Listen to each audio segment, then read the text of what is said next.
जान बन के जान हो। सबको अपने पांव खुद संभालने होते हैं।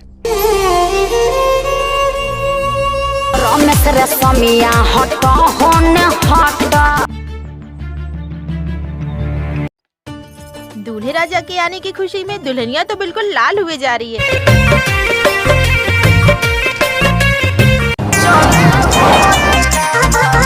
का होता ही गधा लेखा गला फाड़ के का करते।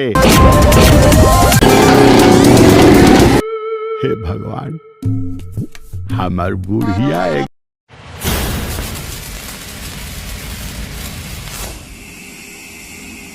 जी हाँ, नमस्कार दोस्तों, कैसे आप लोग। आशा करता हूँ आप लोग ठीक होंगे। आप लोग का स्वागत है मेरे यूट्यूब चैनल आशीर्वाद कुमार ऑफिशियल पर। तो आप लोग जानते ही होंगे कि रमेश रेशमिया का बहुत ही जल्द फिल्म भी आने वाला है। वह कौन सा फिल्म आने वाला है और मैं आप लोग को बता दूँ कि इस फिल्म का कोई टाइटल नहीं रखा गया है। मैं अपने मन से इस फिल्म का टाइटल रखा हूँ और आप लोग को बता दूँ कि इस फिल्म का मैं टाइटल रखा हूँ सन ऑफ पासवान। लेकिन मैं बता दूँ कि रमेश रेशमिया जी का बहुत ही जल्द फिल्म भी आएगा। आप लोग के कुछ क्लिप वीडियो के शुरुआत में देखने को मिला होगा, जो काफी बवाल का मारधार एक्शन वाला फिल्म रिलीज होगा। आप लोग के बता दो कि इस फिल्म का भी कोई डेट जारी नहीं किया गया है। मैं अपने मन से बता रहा हूँ कि इस फिल्म को लगभग 1 से 2 साल के अंदर आएगा। तो कैसा लगा है वीडियो कमेंट करके जरूर बताएं।